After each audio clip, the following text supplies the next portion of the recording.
అధ్యక్ష. ఆంధ్రప్రదేశ్కి సిట్టి చివరన ఉన్న నియోజకవర్గం, ఒరిస్సా రాష్ట్రానికి ఆనుకున్న నియోజకవర్గం పాతపట్నం నియోజకవర్గం అధ్యక్ష.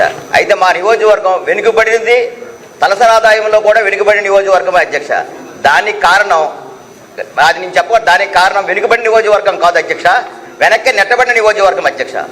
స్వాతంత్రం వచ్చి ఎన్ని రోజులైనా సరే మేము ఇప్పుడు కూడా మా నదిపైన ఎంత కాదు అధ్యక్ష, మహా అయితే ఒక 100 మీటర్స్ కూడా ఉండదు, అలాంటి నదిపైన కూడా పడవ ప్రయాణమే చేస్తున్నాం అధ్యక్ష. చాలా దౌర్భాగ్యమైన పరిస్థితిలో ఉన్నాం అధ్యక్ష. ఎందుకంటే మీ దృష్టిలో మేము పెట్టుకొని మా ప్రజల తాలూగా బాధల్ని మీ దృష్టిలో పెట్టి ప్రభుత్వానికి తెలియజేస్తున్నాం అధ్యక్ష. అయితే ఒక విషయం అధ్యక్ష, 1972లో గొటా బ్యారేజీ నిర్మించారు అధ్యక్ష. అది నీటిపారుదల శాఖ అధ్యక్ష. అక్కడ ఒక బ్రిడ్జి ఉంది అధ్యక్ష. అది ఇప్పుడు అది 52 సంవత్సరాలు అయిన వల్ల బలహీనంగా ఉంది అధ్యక్ష. ఎక్కువ హెవీ వెహికల్స్ దానిపైన అలౌ చేయడం లేదు అధ్యక్ష. అలా కాకుండా దిగువ ప్రాంతాలకు వెళ్ళాలైతే ఆమదలవలస నియోజకవర్గం నుంచి సరిపుజుల మీద వెళ్ళాలి అధ్యక్ష, లేదంటే అలాగా ఒరిస్సా మీద వెళ్ళి మాతల మీద వెళ్ళాలి అధ్యక్ష.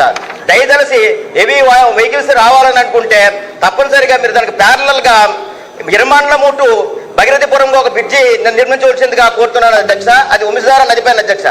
రెండవది విషయం అధ్యక్ష, ఏ నియోజకవర్గమైనా సరే, ఏ రాష్ట్రమైనా సరే, ఎక్కడైనా సరే అభివృద్ధి చెందాలంటే రహదారులు, మెయిన్ బ్రిడ్జీలు ఇంపార్టెంట్ అధ్యక్ష.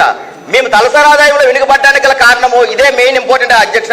అలా కాకుండా 2014, 2019 మధ్యలో మహేంద్రతన్ నది పైన కల్కా టు జిల్లాడిపేటలో ఒక బ్రిడ్జి మనమే ఇచ్చాం అధ్యక్ష. తర్వాత 2019 తర్వాత వచ్చిన ప్రభుత్వం, సైకో ప్రభుత్వం, ఆ బ్రిడ్జిని తొంగలో తొక్కేసి ఆ బ్రిడ్జి పరిస్థితి ఏంటో తెలియదు అధ్యక్ష.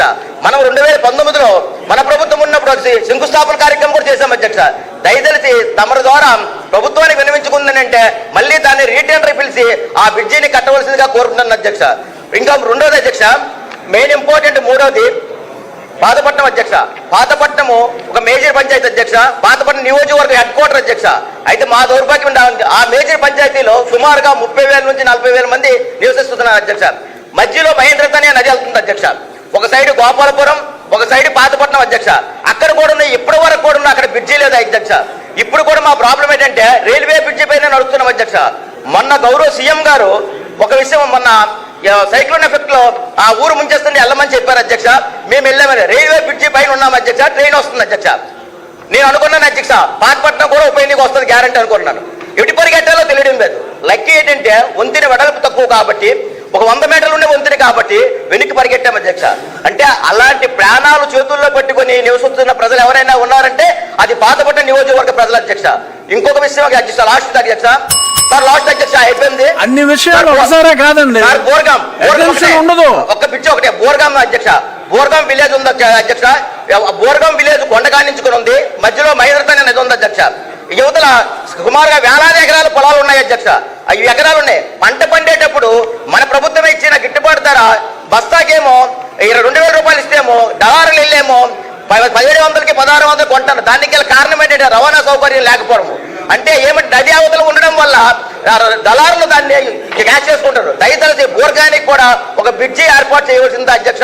బ్రిడ్జీలు ఎంత కాస్ట్ అవ్వవు, ఒక బ్రిడ్జి 7 నుంచి 8 కోట్ల రూపాయలు అవుతుంది అధ్యక్ష. దయచేసి తమరు ద్వారాను ప్రభుత్వాన్ని విన్నవించుకుంటున్న అధ్యక్ష, మా బాధలన్నీ సాల్వ్ చేస్తారని కోరుకుంటున్నాను అధ్యక్ష. ధన్యవాదాలు అధ్యక్ష. బండారు శ్రావణేశ్వరి గారు.